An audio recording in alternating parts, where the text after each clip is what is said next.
Hello, on est le 1er décembre et je suis ravie de te retrouver pour ce format un peu spécial que j'ai décidé de mettre en place. Après le sommet respire du mois d'octobre, j'avais envie de te proposer un format plus léger, plus informel, pour te permettre de sortir la tête de l'eau pour cette fin d'année et d'arriver avec plein d'énergie aux fêtes de fin d'année. Je sais pas pour toi, mais en tout cas, moi, le mois de décembre est souvent synonyme de surcharge mentale. Je veux être sur tous les fronts, alors que ce soit au niveau boulot ou en général, c'est la fin d'année, je veux encore donner le meilleur de moi-même pour atteindre les objectifs que je me suis fixés, que ce soit aussi pour l'organisation des fêtes de fin d'année, d'organiser, enfin voilà, de trouver les cadeaux de Noël, d'organiser les repas de famille, de voir qui arrive quand. Enfin bref, c'est toujours un peu une surcharge mentale cette période-là pour moi. Et ça m'est déjà arrivé plusieurs fois d'arriver en fait aux fêtes de fin d'année complètement lessivée et clouée au lit, soit par une gastro, soit par une grippe ou des choses comme ça. Et donc c'est pas très agréable parce qu'en fait c'est la manière de qu'a mon corps de me dire maintenant il est temps de s'arrêter, de se ressourcer. Et donc c'est un peu dommage de pas en profiter. Donc cette année j'ai décidé de réinventer le calendrier de l'Avent à ma façon. Donc j'ai j'ai pas eu l'idée de t'envoyer des chocolats par la poste, mais j'ai eu l'idée de créer un audio par jour pour te fournir un conseil par jour pour te permettre d'arriver avec des bonnes ondes et des bonnes vibes pour les fêtes de fin d'année. Et puis j'ai décidé de faire ces audios en marchant. Parce que moi, dans mes accompagnements, je propose aussi du coaching en marchant et pour les bienfaits qu'a la marche sur aussi bien la santé physique que la santé mentale. Et aussi, du coup, je me suis dit que ça pouvait être une invitation pour toi d'écouter ces audios en marchant. Comme ça, d'une pierre deux coups, tu as des conseils et en même temps, tu bénéficies des bienfaits de la marche pour toi. Et je te rappelle que les bienfaits de la marche sur la santé mentale, c'est que ça permet de réduire les anxiétés, ça permet de stopper les pensées négatives et surtout, ça libère des endorphines qui permettent de se sentir bien. Donc, prends ce temps pour toi, pour oser braver les éléments. Oui, je sais, c'est le mois de décembre. Tu vas me dire, oui, mais il fait froid dehors, il fait nuit.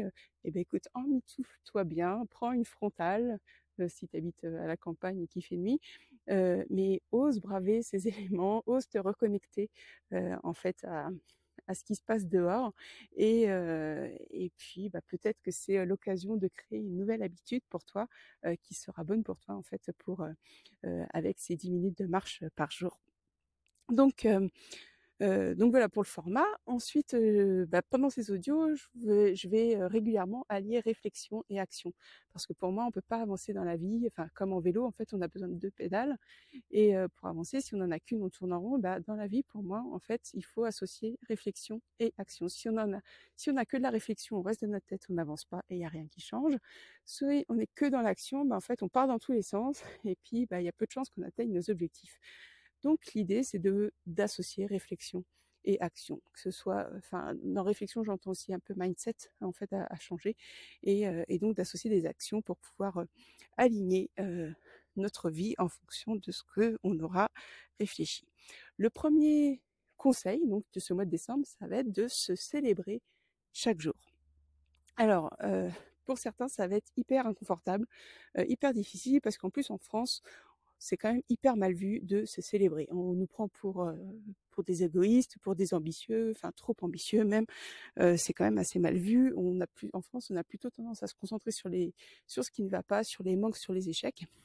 Et du coup, c'est c'est notre sport quotidien. Même quand il y a des compétitions sportives, quand le sportif de haut niveau est devenu champion olympique, on le célèbre. Par contre, s'il a fini deuxième, il y a souvent du bashing qui sort. Donc c'est clair que c'est pas quelque chose de facile. Surtout en France, on n'a pas l'habitude de faire ça.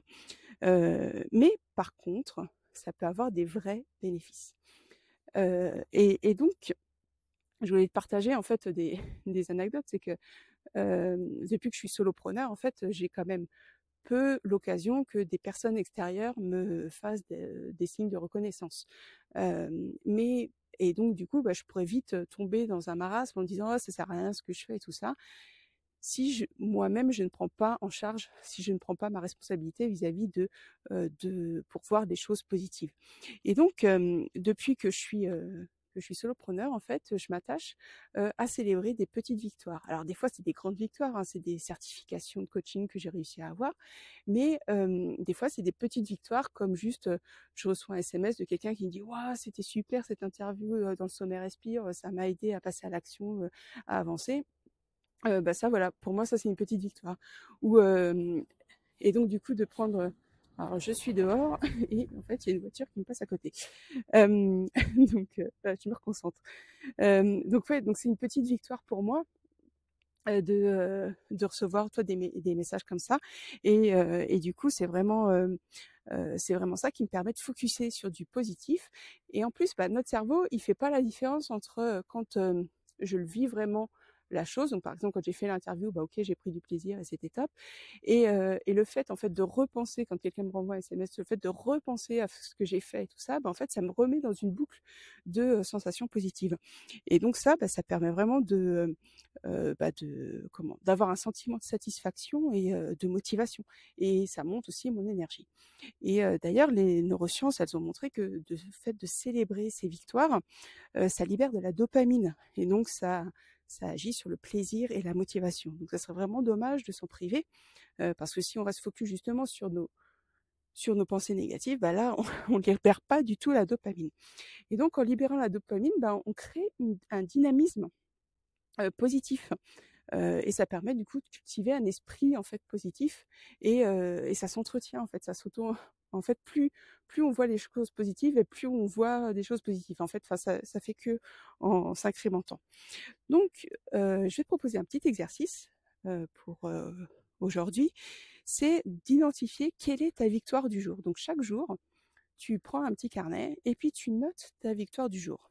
Ça peut être des choses toutes simples, par exemple comme j'ai réussi à prendre 5 minutes pour respirer entre 2 réunions, ça m'a fait un bien fou. Et ben ça peut être une victoire du jour. Ça peut être aussi d'avoir réussi à maintenir ta séance de course à pied qui était prévue. Ça peut être bah, d'avoir fini un dossier, d'avoir su déléguer, enfin voilà. Cherche vraiment des petites victoires et puis trouve-toi ta danse de la victoire. Alors je dis danse, mais ça peut être, enfin voilà, un mantra, ça peut être une photo qui peut t'inspirer, ça peut être, enfin voilà, trouve un truc qui toi qui te met en joie pour célébrer cette victoire. Et donc dans ton petit carnet là où tu auras noté ta victoire du jour, bah à la fin de la semaine tu vas avoir 7 victoires du jour, à la fin du mois tu vas avoir 31 victoires du jour et à la fin de l'année 365 victoires du jour. Et donc comme en faisant ça, et ben tu reprogrammes ton cerveau et tu le focuses sur le positif plutôt que sur tes frustrations. Donc ça va améliorer ton humeur, ton état de santé général, ton état de bien-être et ça va réduire ton stress. Donc, donc voilà, donc je t'invite à tester ça et à m'en dire des nouvelles. Donc tout le long du mois de décembre, je vais te donner un conseil par jour. Bien sûr, c'est des conseils qui sont généraux, enfin qui ne sont pas forcément adaptés à ta situation de ce que tu vis aujourd'hui. Mais enfin voilà, il y a des conseils qui vont te parler, d'autres peut-être pas, d'autres qui vont être difficiles à appliquer pour toi, par exemple. Et donc du coup, bah, moi, ce que j'ai envie, c'est que pour cette période de Noël, en fait, j'offre un cadeau de Noël. C'est que je te propose une séance personnalisée où, et ben en fait, en fonction de ta situation, avec mon œil extérieur, je te permettrai d'identifier quels sont les peut-être les 3 conseils, les 3 astuces qui sont les plus prometteuses pour toi en fait en fonction de ta situation pour te permettre d'arriver aux fêtes de fin d'année sur plein d'énergie en fait. Et puis aussi, je rajoute un bonus à tous ceux qui prennent une session avec moi, ben, je rajoute un cadeau surprise pour tous ceux qui prendront un appel avec moi, une session avec moi. Donc on arrive à la fin de ce premier audio, j'espère que ça t'a plu. Prends le temps d'identifier tes victoires, de les célébrer, engendre de la dopamine, engendre du bonheur, du plaisir. Et puis on se dit à demain pour la suite.